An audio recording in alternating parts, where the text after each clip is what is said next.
ní ìrántí màmá wa late Mrs.Esther Babatola Ajínọwọ́ ọlá Olorunfemi ní Ọlánrewájú ẹni tó sùn nínú Olúwa ní ọjọ́ kẹjọ oṣù kẹrin ọdún 2020 sunre o màmá onínúure. ẹnìkan ló kú táyé kárí bọnú tó ń ṣe dárò ẹni rẹ̀ ó ti lọ ìyáàfin Esther Babatola Ajínọwọ́ ọlá Olorunfemi ọmọ Ọlárewájú a ò rí mọ́ ó ti lọ ìyáàfin Esther Babatola Ajínọwọ́ ọlá Olorunfemi ọmọ Ọlárewájú a ò rí mọ́ ó ti lọ.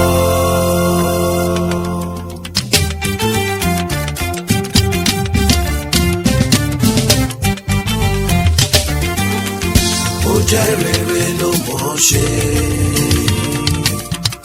ọ̀rẹ́ mi má ṣe níṣó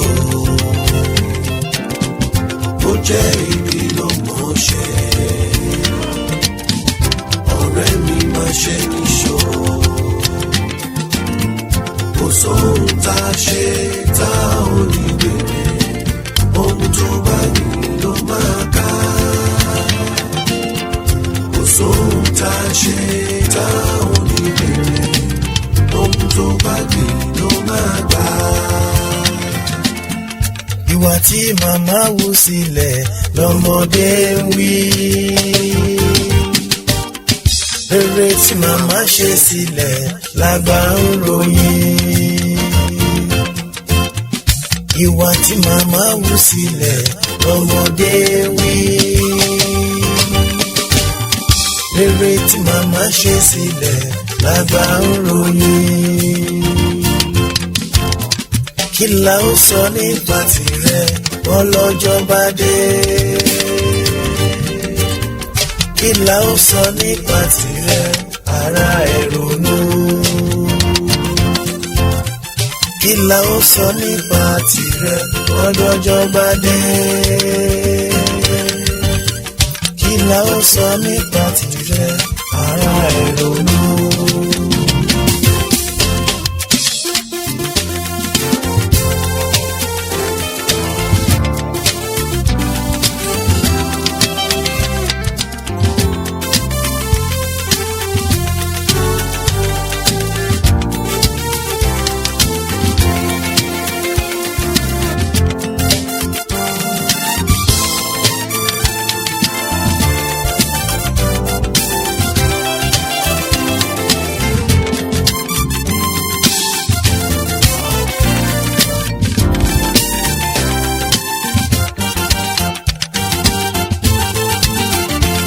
Ó máa dìtàn bó dọ́là, ó máa dìtàn. Ó máa dìtàn bó dọ́là, ó máa dìtàn. Ohun tá a bá fọjọ́ òní ṣe ó máa dìtàn. Ó máa dìtàn bó dọ́là, ó máa dìtàn. Ká tó dáyé aláyé ṣayé ó ti dìtàn. Ó máa dìtàn bó dọ́là, ó máa dìtàn. Àwọn tó ṣíwájú wa wáyé wọ́n ti dìtàn. Ó máa dìtàn bó dọ́là, ó máa dìtàn. Bàtà wa náà bá kúrò láyé ó máa dìtàn sẹ́. Ó máa dìtàn bó dọ́là, ó máa dìtàn. Èyí tá a bá ṣe láyé asán ó máa dìtàn. Ó máa dìtàn bó dọ́là, ó máa dìtàn. Ọpọlọ tó wọ́n rántí wọn wọ́n fèpè ránṣẹ́ sí wọn. Ó máa dìtàn bó dọ́là, ó máa dìtàn. Ọpọlọ tó ayé ń sunkún wọ́n ṣe àdúrà fún wọn. Ó máa dìtàn bó dọ́là, ó máa dìtàn. Láṣẹ ní kàgbáyé ṣe rere nítorí ọjọ́ ọ̀la. Ó máa dìtàn bó dọ́là, ó máa dìtàn. Ìwà rere màmá sí dàgbà tìrẹ aráyé kò ní gbàgbé. Ó máa dìtàn bó dọ́là, ó máa dìtàn. Ìwà rere Mrs.Esther sí aráyé aṣọ ọ̀sọ̀ tún sọ. Ó máa dìtàn bó dọ́là, ó máa dìtàn. Láṣẹ ní kàgbáyé ṣe rere torí tọjọ́ ọ̀la. Ó máa dìtàn ó dọ́là ó máa dìtàn.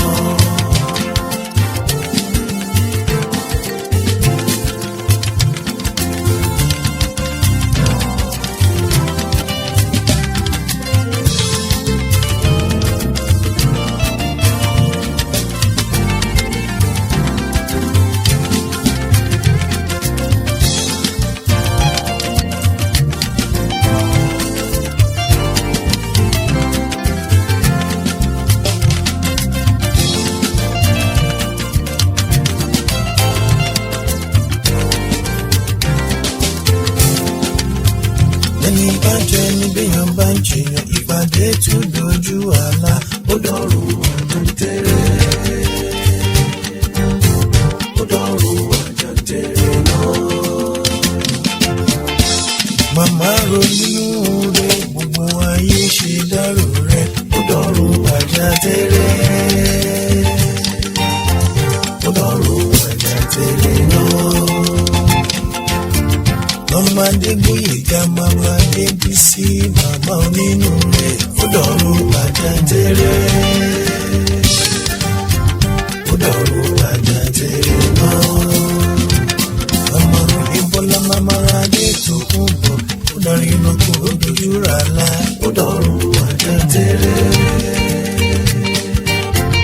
Ó dọ̀rùn àjàntẹ̀rẹ̀ náà. Ọmọ Oyèbọ́lá Mama Adétòkunbọ̀ ó darí iná kúrò dojú rà lá. Ó dọ̀rùn àjàntẹ̀rẹ̀. Ó dọ̀rùn àjàntẹ̀rẹ̀ náà. Ọmọládé Rolú pẹ̀bí aya Adébàmbọ̀ òun tó ń ṣe léde lẹ́yìn rẹ̀. Ó dọ̀rùn àjàntẹ̀rẹ̀. Ó dọ̀rùn àjàntẹ̀rẹ̀ náà. Lẹ́kọ̀ọ́ Ògúnmọ́sà Ariya Flavour mú fún ìṣèdárò rẹ̀. Ó dọ̀rùn àjàntẹ̀rẹ̀. Ó dọ̀rùn àjàntẹ̀rẹ̀ náà. Oríkì màmá Ajínáwọ́lá Esther Olorunfemi ní Ọláríwájú. Ọmọ aláfà ọba, ọmọ lókèjẹ̀bú ìgbàgélé, ọmọ lókèjẹ̀bú làwúrẹ́rẹ́. Ọmọ akẹyìn ẹ̀dùn àgbé kẹlù abá ti gbé yan mọ̀nà lé ẹ̀ okòjẹ̀bú líwá ọmọ mẹ́wùrà ayúbẹ̀ torí kudu má ba kàtàrà ló lè bà mí. Ọmọ apẹ̀rẹ̀ jẹ wọ́n bìnrin ṣàwọlé ìṣà ọmọ aṣògèrè epo wọ́n bìnrin wò jìgì ọmọ àárín afá ọmọ yọ̀ọ́ bí níbo méjì yóò nòkè yóò nòdò iye gbajúmọ̀ mò lọ o iye Adébóyèga iye Adébísí mò lọ o. Akọni mára má bọ́ ní kankan tí ọmọ alágogo àjílù gbọ̀ngbọ̀n ní ṣọ́ọ̀ṣì kó o wáyé pupa pèmí ní yàsírú ọmọ lọ́jà ló wá ṣe ní lórí ìgbà Ọláríwájú. Iye Oyèbọ́lá iye Adétòkunbọ̀ ọmọ àìkúyè gbàna ọ̀bẹ̀tò iye onínúure ọmọ ṣúbàrí agbègbè arógun mùsọ̀lájà ó mọ̀dọ́lá o ó dọjọ́ àjíǹde yà á pàdé nọ́ọ̀sẹ̀ Jésù sùnwúre màmá onínúrere. Ẹni bá ń jẹ ní béèyàn bá ń jẹyàn ìpàdé tún dojú àlá. Ó dọ̀rùn àjàntẹ̀rẹ̀. Esther ó dọ̀rùn àjàntẹ̀rẹ̀ náà. Ẹnìkan ló kú táyé kárí ìbọnú tó ń ṣe dárò ẹni lé. Ó ti lọ.